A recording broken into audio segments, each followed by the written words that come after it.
join me welcome our founder, Jerry Brassfield.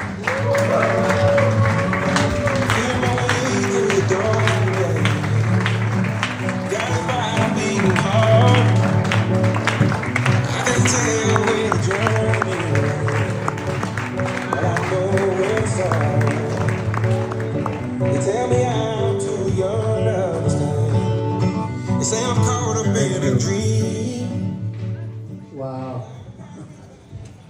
Thank all of you for being here. It's takes a little effort. But I always dread the travel part, getting from A to B.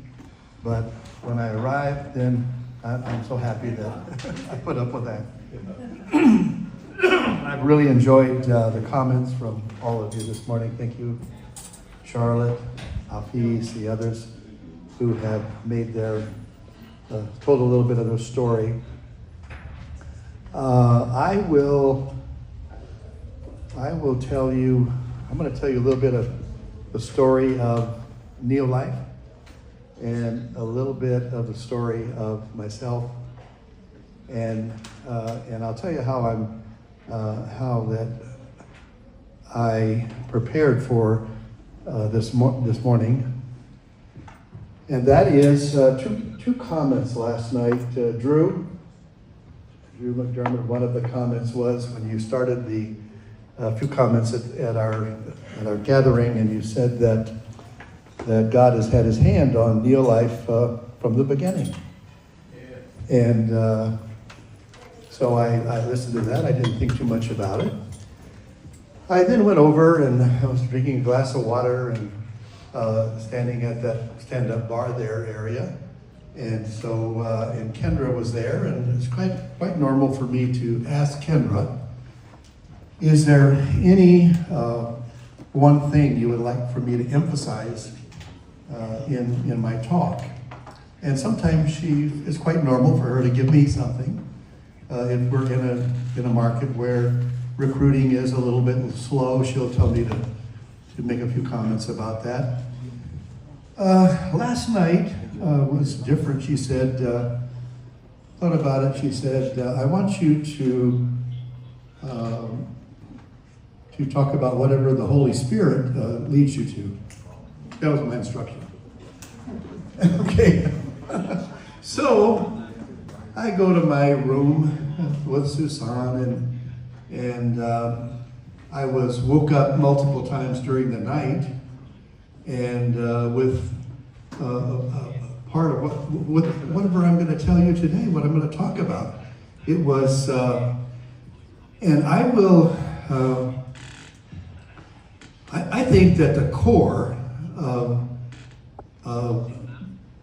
accomplishing what we want to do, and that is our mission statement. We would like to show people and lead them in a way that their health improves, because we all know individuals who have lost their health for one reason or another, and life becomes really not worth living once that occurs. So while we're on this earth, health is foremost.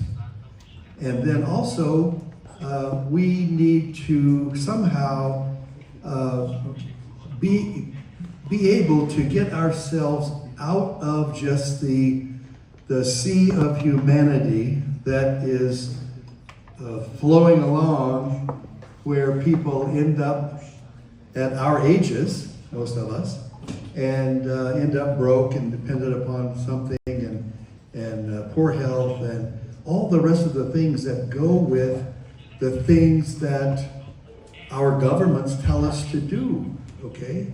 Which is go, and my father bought into this. He would say, get a steady job and earn some money and take care of yourself, right?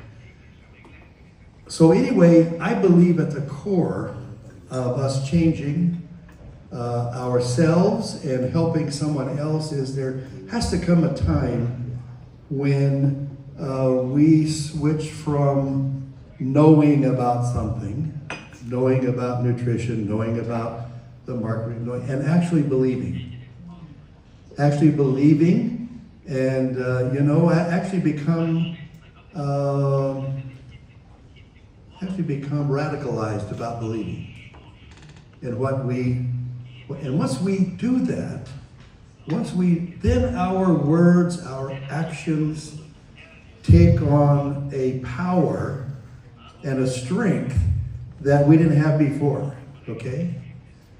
I'm looking, I remember times when, Charlie, I can remember you at the first leadership school at the ranch in California, and you had not become total believer at that time, you know, but